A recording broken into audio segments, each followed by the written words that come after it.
In the heart of the city that never sleeps, thousands of Venezuelan migrants are seeking for a place to call home. According to the UN Commission, it is the second largest external displacement crisis in the world.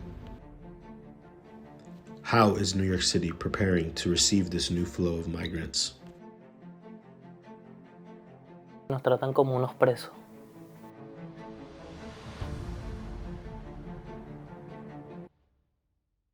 Vivir en Venezuela era un poco complicado por la situación económica del país. Complicado por lo que no se gana lo suficiente para sustentar a la familia. Many people are suffering from the Maduro regime, both in terms of the political instability as well as economic consequences. Conflict and violence, we have the lack of economic opportunities, extreme poverty, the lack of social development. Eso fue como de la noche a la mañana. Yo me paré y pensé venirme al sueño americano. Salí de Venezuela, mi papá me compró el boleto para ir a Medellín, Colombia. Y la ruta era así, o sea, Venezuela, Medellín, Medellín, Necoclí y luego el Darién.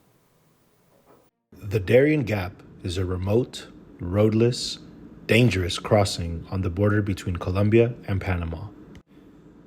It is the only overland path connecting Central and South America. We have natural obstacles. We have very dense jungle, there's mountains, there's streams, rivers that are very dangerous. People have to wade through up to their chest or higher. Fue algo difícil. Entire families, that parents risk the lives of their children, their own lives, to make this very dangerous journey. Mi familia era la motivación de seguir adelante. If we were in their shoes, if many of us were in their shoes, we would probably do the same decisions. Sueño. Un sueño que tú no sabes si vas a salir. Ya.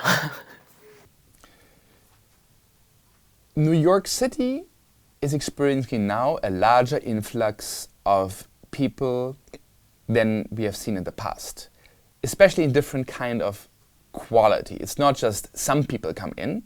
You have certain kind of migrants who need more public assistance right when they come.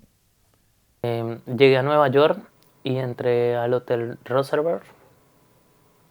Ahí nos procesaron, quitaron los documentos para procesarnos y enviarnos a un Chester.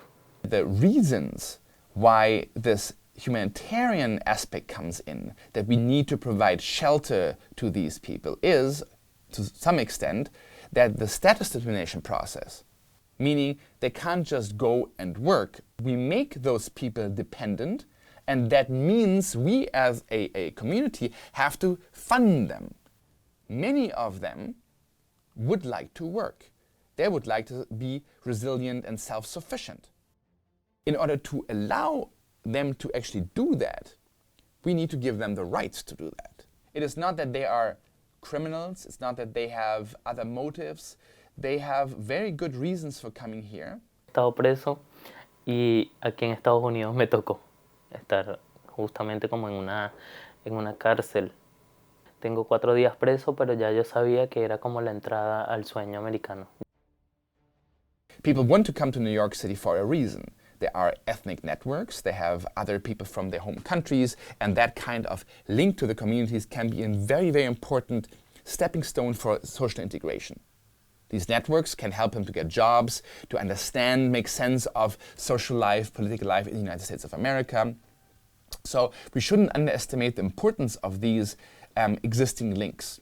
New York City, with a budget of over $100 million a year, is not overburdened. It's not on a breaking point. The city will not break. It is not an existential threat to the city.